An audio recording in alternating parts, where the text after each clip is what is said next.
সাহাবীদের কথা আপনাকে বলছি, খেয়াল করুন কথার দিকে। খেজুরের বাগানে কোদাল দিয়ে দিয়ে গাছগুলোকে চালাচালি করছে এক সাহাবী। শুনেন, এই চালাচালি খুঁড়াখুঁড়ি করে গাছের গোড়াগুলোতে পানি টানি দিবেন যে আগামীতে ফল ভালো হবে। এমন সময় ওই জায়গা দিয়ে একটা মহিলা চলে যাচ্ছিল। এই সাহাবীর মনের ভেতরে একটা শয়তানি ওয়াসওয়াসা জাগলো। শয়তানি ওয়াসওয়াসা যখন জাগলো, তখন ওই মহিলাকে বাগানের ভিতর দিকে ডাকলো।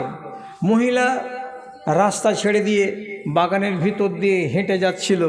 তখন সে করলো কি, আপনারা বাপ তুল্য লোক বসে আছেন সামনের দিকে, আর ডানে বামে আমার মা তুল্য লোক আছেন। আমি হাদিসের কথা বলছি, একটু হায়া শরমকে বাঁচিয়ে কথাটা বলছি, ইশারা ইঙ্গিতে বুঝে নেবেন। সাহাবীটা কি করলো, হাদিসে লেখা আছে, লাযামতুহা ওয়া কাব্বালতুহা গায়রা আন্নী লাম উজামিউহা। আমি ওই মহিলাকে ফাঁকি দিয়ে ডাকলাম, আর ডাকার পরে যখন সে আমার কাছে এলো, আমি তাকে জড়িয়ে ধরে নিলাম, আমি তার শরীরে হাত দিলাম, কিন্তু আমি তার সঙ্গে সহবাসটা করি নাই, মিলনটা করি নাই। এই কাজটাকে বাদ রেখে আমি তার শরীরে হাত দিয়েছি এবং তাকে চুমু দিয়েছি এবং আমি তাকে জড়িয়ে ধরেছি। এই অপরাধ আমার দ্বারাই হয়েছে। মানুষ তো, মানুষের দ্বারাতেই তো ভুল হয়। এখন মাঠে ভুল হলো বেলা 10টার সময়, কেউ তো জানে না, আর ও মহিলা কেসও করেনি, মহিলা মুকদ্দমাও দায়ের করেনি। তাহলে চিন্তা কি ছিল রে বাবা? নিজের কি চিন্তা আছে? হবিবুর 1000 টাকার 50 কিলো ভুট্টা। হবিবুর 1000 টাকার 50 কিলো ভুট্টা। আচ্ছা, মাশাআল্লাহ, আলহামদুলিল্লাহ, জাযাকাল্লাহ।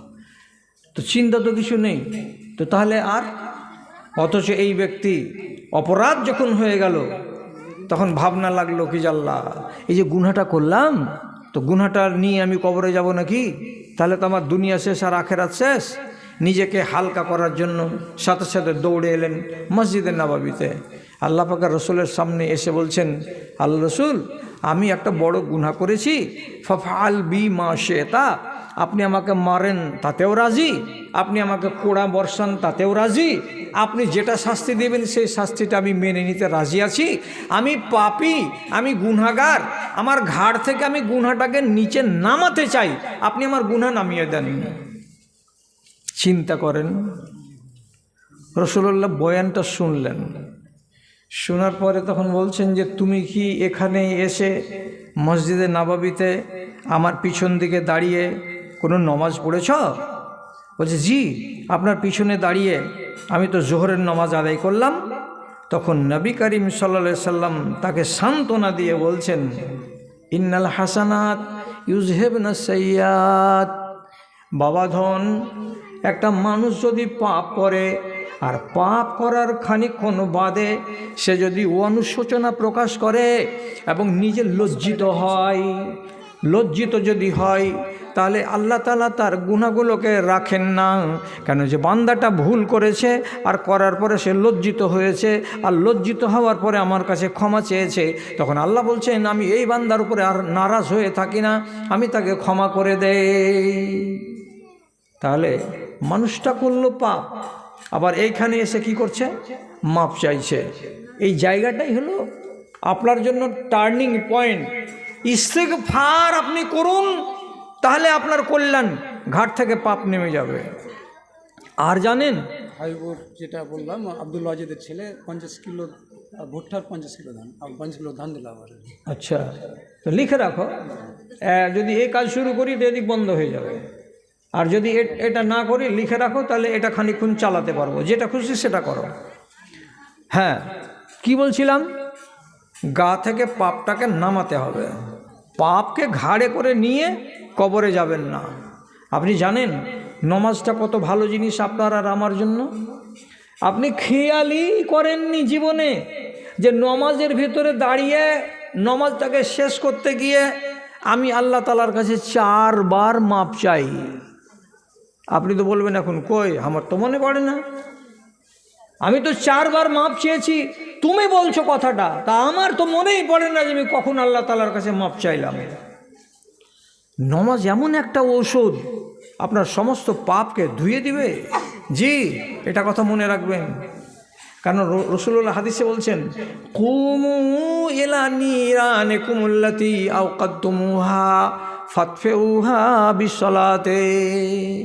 ও মানুষেরা, হাটে যদি আগুন লাগিয়ে থাকো নিজের কপালে, মাঠে যদি আগুন লাগিয়ে থাকো নিজের কপালে, চায়ের দোকানে বসে বসে যদি আগুন জ্বালিয়ে থাকো নিজের কপালে, তাহলে যেখানে আগুন জ্বালাও না কেন, আল্লাহর ঘরে যদি মসজিদে এসে নামাজে দাঁড়াও, তাহলে নমাজ তোমার মাঠের আগুনকে মুছে দেবে, তোমার চায়ের দোকানের আগুনগুলোকে মুছে দেবে, তোমার ঘাটের আগুনকে আল্লাহ তাআলা নমাজের মাধ্যমেই মুছে দেবে। আপনি বলবেন হাটে কেমন করে আগুন জ্বালালাম? মিথ্যা কথা বলে যদি সামান বিক্রি করেন, তকদিরে আগুন জ্বালিয়েছেন। চায়ের দোকানে বসে বসে যদি গিল্লা গুজব করে থাকেন, নিজের কপালে আগুন জ্বালিয়েছেন। খেতি বাড়ি করতে গিয়ে যদি কোনো মানুষের জমিকে ইচ্ছাকৃত দু আঙুল চেপে দিয়ে থাকেন, কিংবা কাউরি ফসলকে কেটে নিয়ে নিজের গরুকে খাইয়ে থাকেন, তাহলে মাঠে গিয়ে আপনি আগুন লাগিয়েছেন নিজের কপালে। যেখানেই আগুন লাগান না কেন, ওই আগুনটা মাঠে গিয়ে নিভাবে না, ওই আগুনটা বৃহস্পতিবারের হাটে গিয়ে নিভাবে না, ওই আগুনটা চায়ের দোকানে নিভাবে না। আগুনটা যদি নিভাই তো মসজিদে নিভাবে। আর কেমন করে নিভাবে? তো রাসূলুল্লাহ বলছেন নামাজের মাধ্যমে নিভাবে। কেমন করে যে? তো কেউ বলেনি আপনাকে? যদি না বলে থাকে তো আমি বলে দিচ্ছি আপনাকে। আল্লাহ তাআলা নবী বলছেন, আল্লাহ আমাকে খবর দিয়ে বললেন নমাজটাতে ভাগ আছে, অর্ধেক আমার আর অর্ধেক আমার বান্দার। কোন কথা?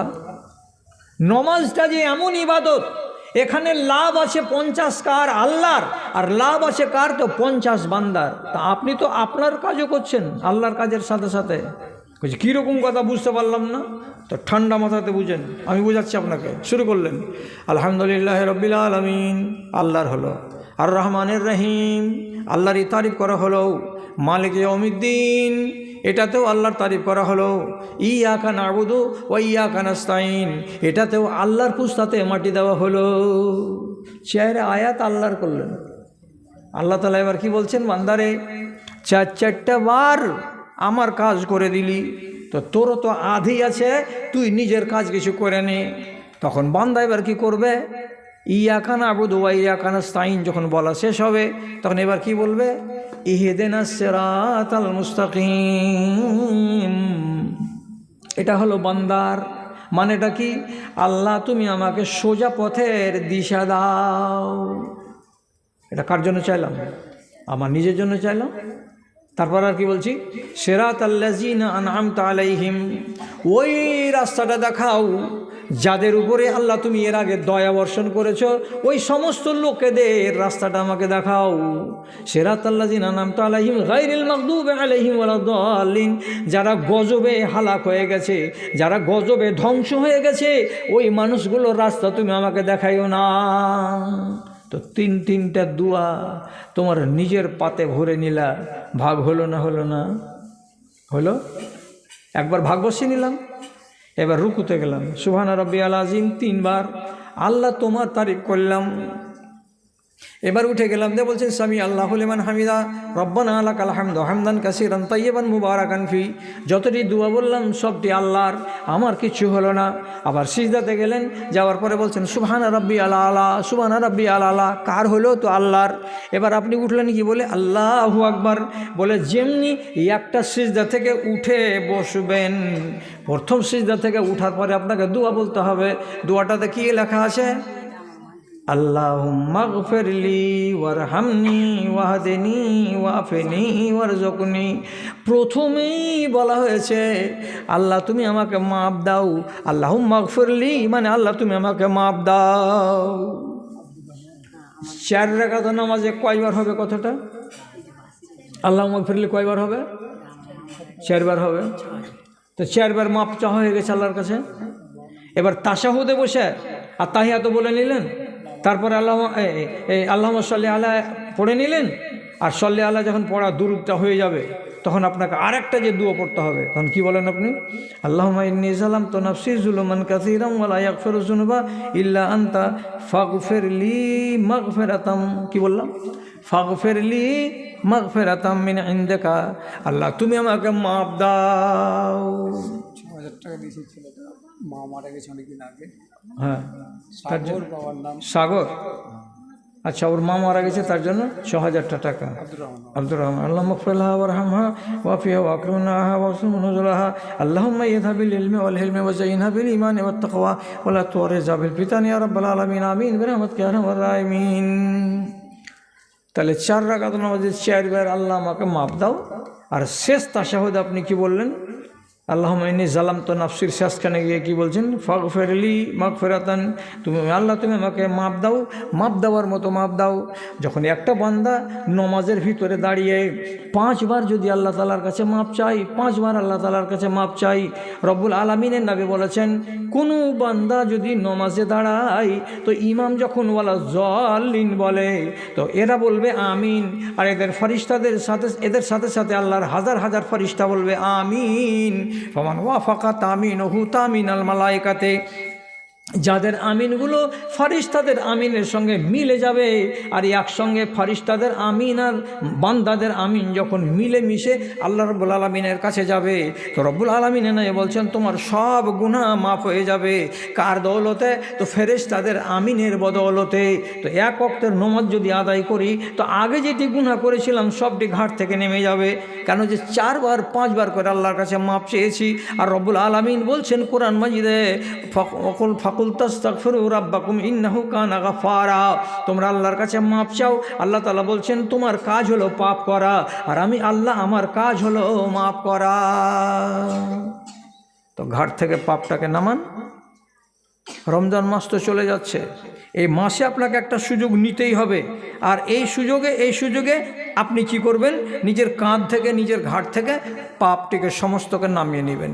যদি কোনো ভাইয়ের ইচ্ছা থাকে আর আকাঙ্ক্ষা থাকে যে আমি আমার গাটাকে সুন্দর করব, পরিষ্কার করব, তাহলে করা যাবে, ইচ্ছা করলেই করা যাবে। আমি আপনাকে একটা দোয়া বলছি, যদি দোয়াটাকে লিখি তো এই আঙুলটাতে এঁটে যাবে। আর যদি আমি এখানে আপনাকে 3 বার বলি আপনার মুখস্থ হয়ে যাবে। দোয়াটাকে সকালবেলায় ফজরের নামাজ পড়ার পরে বলতে হবে 100 বার, আর মাগরিবের নামাজ পড়ার পরে বলতে হবে 100 বার। টাইম লাগবে কত? 4 মিনিট। এই সময়টা দিতে পারবেন কি? ফজরের নামাজের পরে 100 বার আর মাগরিবের নামাজের পরে 100 বার। তাহলে কি লাভ হবে?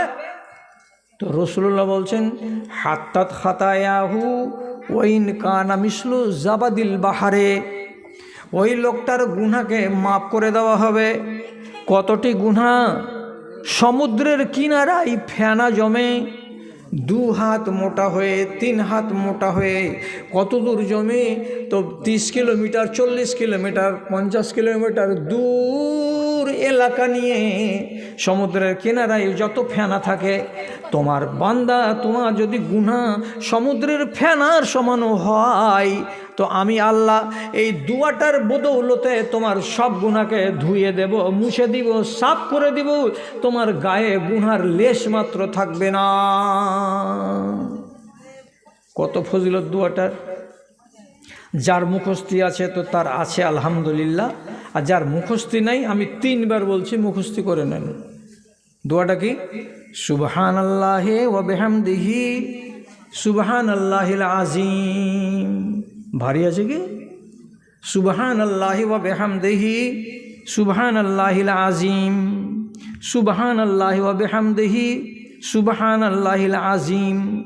3খানা কথা বললাম, আর এই 2খানা বাক্য বললাম, আর এই 2খানা বাক্যকে আমি কবার বললাম?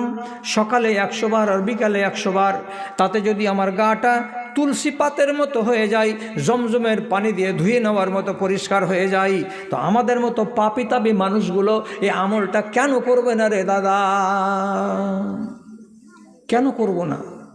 পাপ তো সবারই, কে পর্দা করে না, কে স্বামীর কথা শুনে না, কে স্বামীর এনে দেওয়া শাড়ি পছন্দ করে না, টাকা নিয়ে বেরিয়ে যাচ্ছে শপিং মলে গিয়ে একাই একাই ভদর ভদর করে দুশ্মনদের সাথে কথা বলে বাজার করে চলে আসছে। এইরকম বেহায়া নারী আমাদের সমাজে হাজার হাজারটা।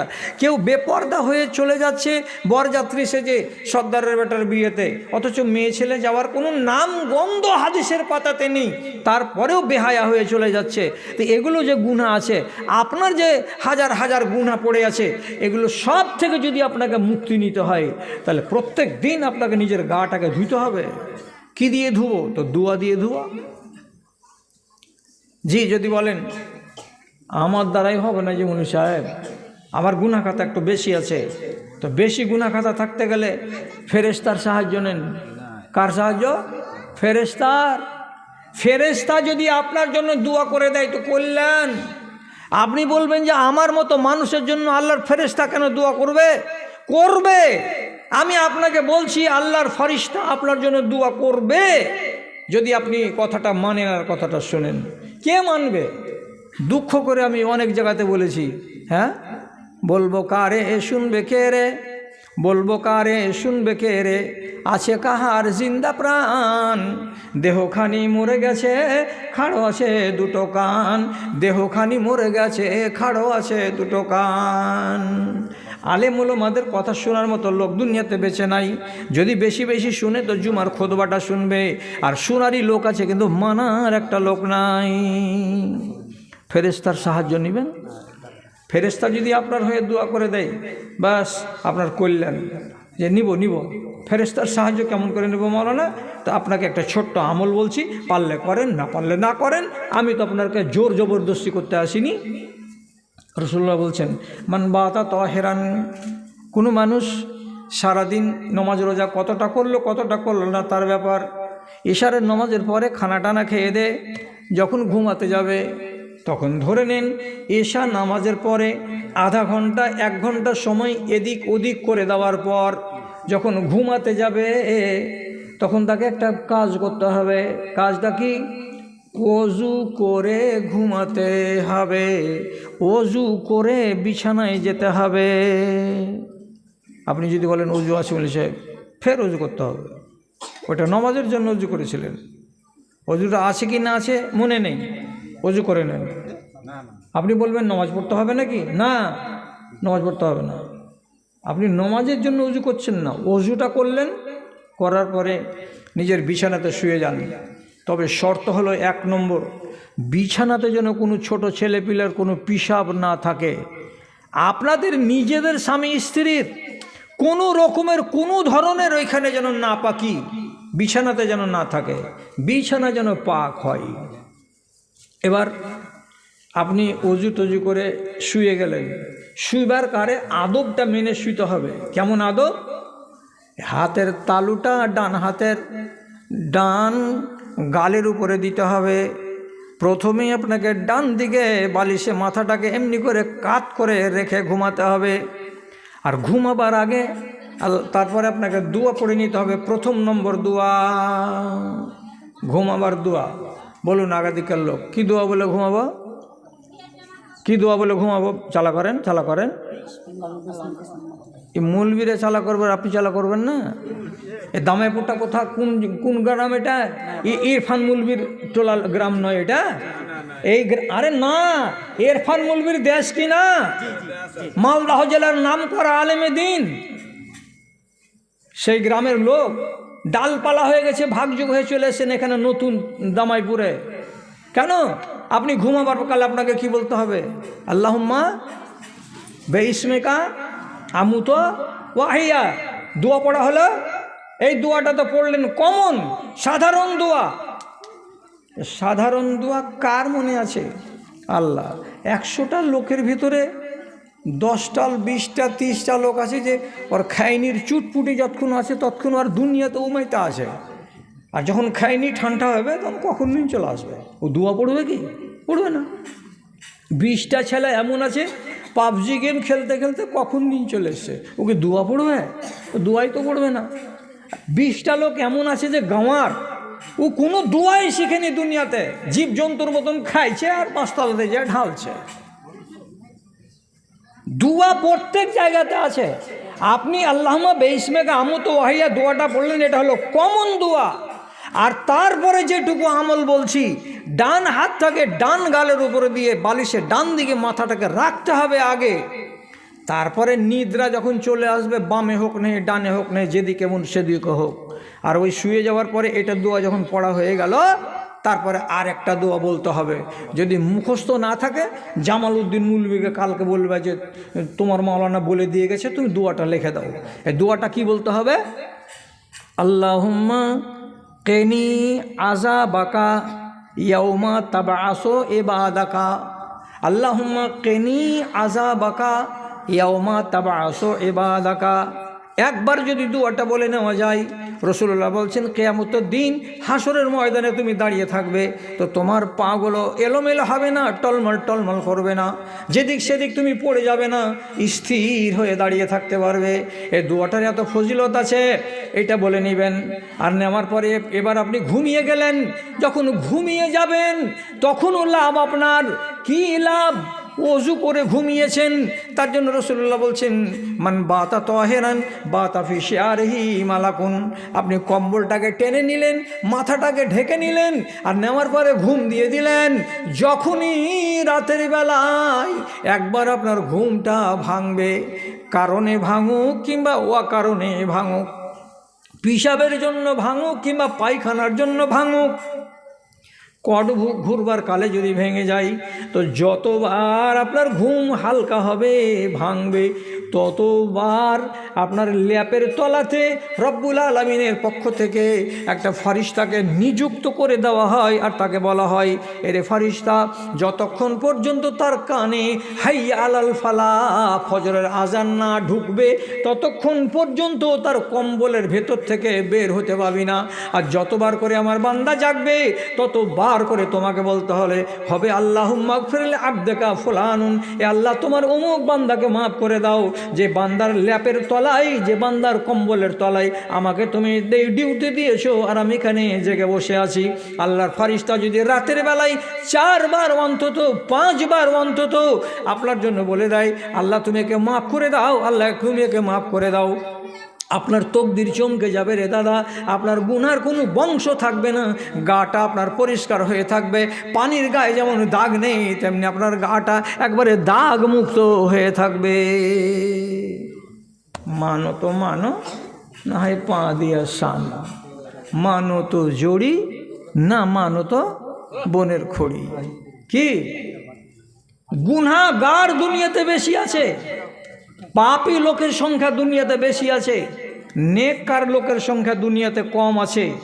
এই কথাটা আপনি শিখেন আমার মুখ থেকে। মুসলমানদের জীবনের দিকে তাকান, গুনাহগার বেশি না নেককার বেশি। আমি আর লম্বা করব না, কেন যে ঘড়িতে 12টা বাজতে চললো, একটুখানি কাজ করতে হবে আমাদেরকে। হ্যাঁ, তো যদি আপনি মনে করেন যে না গুনাহগার হয়ে বাঁচব না, নেককার হয়ে বাঁচব, তাহলে সোজা সোজা কথা বলছি, দুনিয়াতে যদি সুখী হন আখেরাতে দুঃখী হবেন, আর দুনিয়াতে যদি দুঃখী হন আখেরাতে আপনি সুখী হবেন। যারা দুনিয়াতে কষ্ট করবে তারা আখেরাতে কষ্ট করবে না, আর যারা দুনিয়াতে শুধু লাট সাহেবি করবে তারা শুধু আখেরাতে কষ্ট করবে। কেন?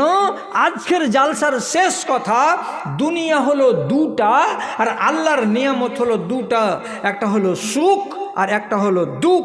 দুটো জিনিসকে রব্বুল আলামিন ভাগ করেছেন দুটা দুনিয়ার সাথে। একটা দুনিয়া হলো এইটা, আর একটা আখেরাত।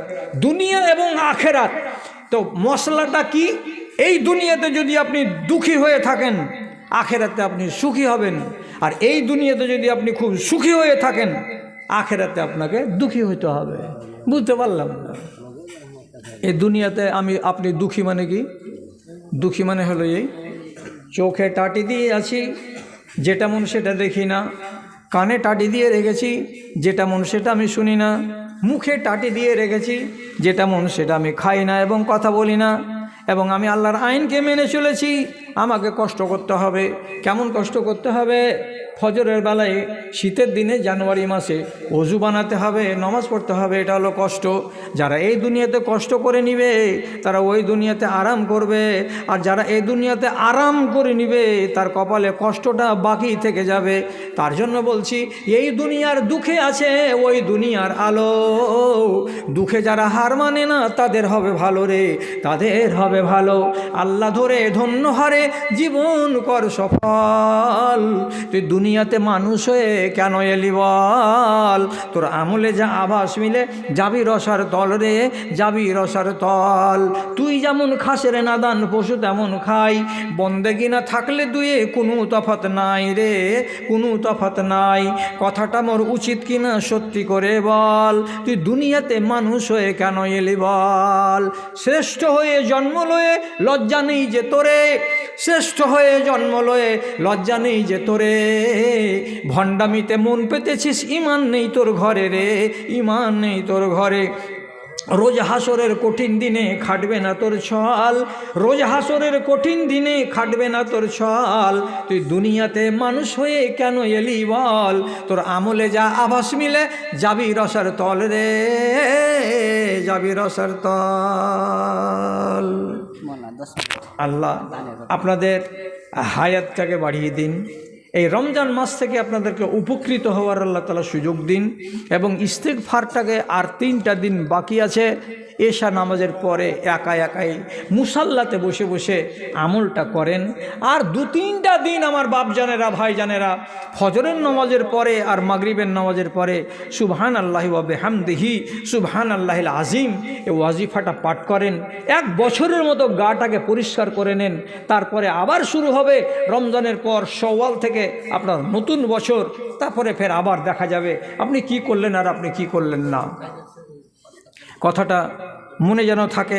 এখন আমাদের অল্প অল্প একটু সময় হাতে আছে, তারপরে আপনিও আরাম করবেন, আমার মা খালারা আবার একটু আরাম করবে, আর করার পরে তখন তাদেরকে রান্না বান্নায় যেতে হবে। আমি আপনাদের সামনে 2টো কথা বলছি, শুধু শেষ কথা, শেষ 2টো কথা কি বলছি, শেষ 2টো কথা কি বলছি। আমি শামসি থেকে এসেছি আপনাদের মেহমান হয়ে।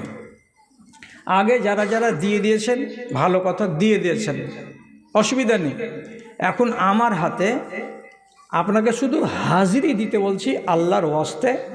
আপনি 20 টাকা দেন, 30 টাকা দেন, 50 টাকা দেন, 100 টাকা দেন, কিছু একটা দেন।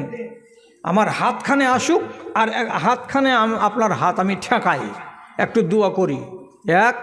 মজলিসটাকে ছেড়ে যায় না, সব শেষখানে একটু সংক্ষেপে দোয়া করব। দোয়াটাতে আপনারা আমিন বলবেন, আর বলে এখান থেকে আমরা বিদায় হয়ে যাব। আর আরেকটা রব্বুল মণ্ডল 20 ব্যাগ সিমেন্ট 1 কুইন্টাল ভুট্টা। আলহামদুলিল্লাহ, মাশাআল্লাহ। আমার ভাই মা অসুখ হয়ে আছে, তার জন্য 500 টাকা। আজবিল্লাহ রাব্বান্নাস ইশফান্তা শাফিলা শেফা ইল্লা শেফা ওকা শেফান লা ইউগাদিরু সাকামা। আর একটা কথা বলছি, কথাটাকে খারাপ সেন্সে নিয়েন না। আমি মানুষের খিদমত করার উদ্দেশ্যে অনেক মেহনত করি। আমি রমজান মাসে আলহামদুলিল্লাহ আমার ভাইজান 500 টাকা মসজিদকে মনে করে দিয়েছেন। আল্লাহুম্মা সাল্লি আলাই আল্লাহুম্মা বারিক আলাই। আচ্ছা, আপনারা দ্বীনি কিতাব পড়ার হালকা করে অভ্যাস করেন।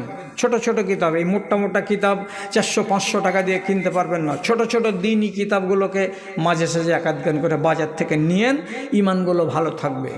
আপনাকে বলছি 100 পাতার একটা কিতাব আজ আপনার কাছে যাবে। কিতাবটার নাম হলো জান্নাতে যাওয়ার উপায়। জান্নাতে যাওয়ার উপায়। জান্নাতে যাওয়ার উপায় হলো 35টা। একটা উপায়কে আপনি পছন্দ করেন, করে আমলটা করেন ওইটার উপরে। তো 100 পাতার বইখানা সুন্দর করে ছাপিয়ে আনা হয়েছে। আপনাকে 3 কাপ মাটির ভাঁড়ের চায়ের দাম 3 × 30 টাকা লাগবে। আপনার বিবি পড়বে, বেটি পড়বে, আপনার বৌমা পড়বে, আপনি নিজে পড়বেন। যখনই একটু আরাম পাবেন একটা পড়েন, আজকে কালকে একটা পড়েন। কোনো একটা আমল যদি আপনাকে ভালো লেগে যায় 35টার ভেতরে, তো ওইটার উপরে আমল শুরু করে দিবেন, ইনশাআল্লাহ আপনার কাজ দিবে। জান্নাতে যাওয়ার উপায় 30 টাকা দামের 100 পাতার বই। কাউরি নেওয়ার ইচ্ছা থাকলে যান, ওই কোনখানে কেউ আসো জি যাও ওই কোনাখানে যাও, এখানে তুমি থাকিও না, ওই কোনাখানে যাও, কোনো ভাইয়ের যদি মন হয়তো নিবে। আর আপনারা হাজিরা দিবেন না দিবেন না আমার সাথে? আমি 4 জনের কাছ থেকে টাকা পেলাম 500 500, আর এক ভাইয়ের কাছ থেকে এখানে পেয়েছি আবার 500, আর এখানে আর একজনের কাছে পেলাম 150। তো উঠেন আল্লাহর বাস্তে, আপনাকে বলেছি কম করে হলেও আমার হাতে আপনাকে কিছু দিতে হবে। 20 30 40 50 60 70 80 90 কিছু একটা আপনাকে দিতে হবে আজকের দিনে। উঠে আসেন। তোমার আদেশে দিন চলে যায়, আধার নেমে আসে রাতে, কত যে শক্তি লুকায়ে রেখেছো তোমার নিপুণ 2 হাতে। অল্প করে চেয়েছি হাজিরি, দেখেন। আচ্ছা আলহামদুলিল্লাহ, আমার ভাই কথা শুনেছেন, আগে দিয়েছেন, আমার কথা শুনে এখন দিয়ে দিলেন আবার 50 টাকা। তোমার আদেশে দিন চলে যায়, আধার নেমে আসে রাতে, কত যে শক্তি লুকায়ে রেখেছো তোমার নিপুণ 2 হাতে। আলহামদুলিল্লাহ, বড় ভাই 100 টাকা দান কবুল করো পাক সুবহান। আরেকজন নওজওয়ান এখানে এসে দিল 500 টাকা, আল্লাহ তুমি তাদের প্রতি হয়ে যাও সখা। আরেকজন দাদাজি এখানে আসিয়া 100 টাকা দান।